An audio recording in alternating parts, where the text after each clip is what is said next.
الحمد للہ رب العالمین۔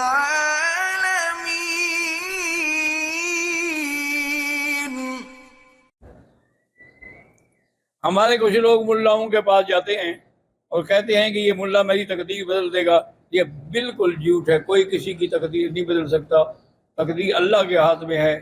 تبارک الذی بیدہ الملک وہو علی کل شیء قدیر۔ اسی طرح فرمایا ان اللہ علی کل شیء قدیر۔ شفیق احمد صدیقی، ہندوسی، انڈیا، خانہ کعبہ کے طواف کے ساتھ صفا مروہ کا بھی چکر ضروری ہے۔ میرا بھائی، عمرے میں طواف الگ چیز ہے، صفا الگ ہے۔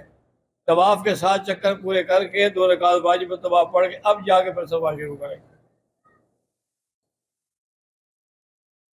بعض علماء اس کے الٹ فتویٰ دیتے ہیں، وہ کہتے ہیں کہ خاوند تو بیوی کو نہیں دے سکتا اور تب بیوی خاوند کو دے سکتی ہے، کیونکہ خاوند پر تو بیوی کو خرچہ فرض ہے۔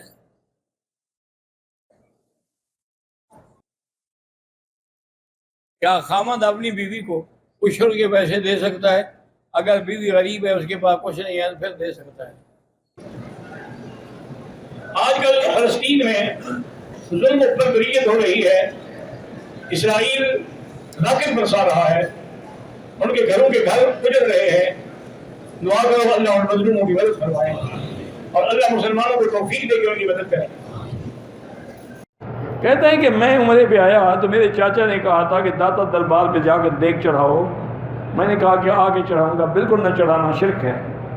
غیر اللہ کے نام پہ جو خیرات کی جائے یا غیر اللہ کے نام پہ جو ذبح کیا جائے، اللہ قرآن میں کہتا ہے کہ وما اہل بہ لغیر اللہ۔ اللہ نے فرمایا تم پر میں نے یہ چیزیں حرام کر دی، حرم علیکم المیتہ، مردار جانور، والدم، اور خون جو گردن سے نکلتا ہے مسروق، لحم الخنزیر، خنزیر کا گوشت، اور سب سے برا کیا ہے وما اہل بہ لغیر اللہ، جو غیر اللہ کے نام پہ ذبح کیا جائے وہ خنزیر سے بھی آخری درجے کا۔ قرآن ہے بھائی، ہم کیا کریں؟ اگر کوئی شخص اپنی بیوی کو 3 طلاق دے دیتا ہے اور بعد میں کسی مسجد سے اسی سے نکاح کر کے غیر شرعی طریقے سے اس کے ساتھ زندگی گزارتا ہے، اس شخص کے ساتھ اس کے سگے بہن، بھائی، سسرالی رشتے داروں کا تعلق رکھنا ناجائز ہے، کیونکہ جب 3 طلاق ہو گئی تو وہ طلاق مغلظہ ہے، وہ واپس اس کے بعد نکاح میں آ ہی نہیں سکتی۔ مکے میں رہنے والے حج تمتع کر سکتے ہیں، ان کے لیے افضل ہے کہ وہ حج افراد کریں، لیکن اگر انہوں نے عمرہ کر کے تمتع کر لیا، حج ہو جائے گا، کوئی جرمانہ بھی نہیں ہے۔ سعودی ایئرلائن سے سفر کیا، جہاز کے عملے نے نماز کے ٹائم پر جگہ پوچھی تو انکار کیا، میں نے سیٹ پر ہی نماز پڑھی، ہو جائے گی انشاءاللہ ہو جائے گی۔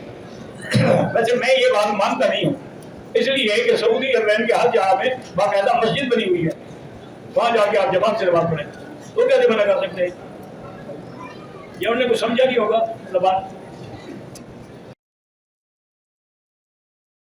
حرم میں جو نمازیں ہوتی ہیں، ہاں یہ اول وقت میں ہوتی ہیں، کیونکہ نماز کی تعلیم جو ہے جبرائیل علیہ السلام نے حضور کو آگے دی تھی، تو دونوں وقت بتائے تھے، اول وقت بھی آخر وقت بھی۔ ان کے نزدیک اول وقت معتبر ہے۔ طواف کے درمیان اگر وضو ٹوٹ جائے چھوڑ دے، دوبارہ وضو کر کے طواف کرے۔